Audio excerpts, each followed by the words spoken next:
Pakistan cricket team के साबिक कप्तान शाहिद अफरीदी का कहना है कि बाबर आजम बहुत मुस्तकिल मिजाजी के साथ परफॉर्मेंस देते हैं जो मैंने बहुत कम देखा है। शाहिद अफरीदी ने मेलबर्न क्रिकेट ग्राउंड में मीडिया से गुफ्तगू करते हुए कहा कि पाकिस्तान ने वर्ल्ड कप में नसीम शाह और शाहीन अफरीदी की जोड़ी को याद किया। शाहीन और नसीम शाह की जोड़ी काफ़ी अरसे से कामयाब रही है। शाहिद अफरीदी ने कहा कि मुझे शाहीन अफरीदी ने कभी नहीं कहा कि इंजरी है। इंजरी हो तो फास्ट बॉलर खेल ही नहीं सकता। हर खिलाड़ी का हर मैच में परफॉर्मेंस देना मुश्किल हो जाता है। बाबर, शाहीन, फ़खर और रिजवान ने माजी में बेहतरीन परफॉर्मेंस दें और आगे भी देंगे।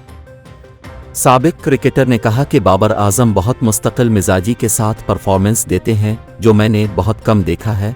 हफीज़ और वहाब ने काफ़ी क्रिकेट खेली, उम्मीद है अच्छी सिलेक्शन करेंगे। उन्होंने कहा कि परफॉर्मेंस ना हो रही हो तो खिलाड़ी को 1-2 मैचेस में आराम दिया जा सकता है, लेकिन पूरी सीरीज में आराम नहीं दिया जा सकता। बेंच स्ट्रेंथ बेहतर होगी तो मुश्किलात में कमी हो जाएगी।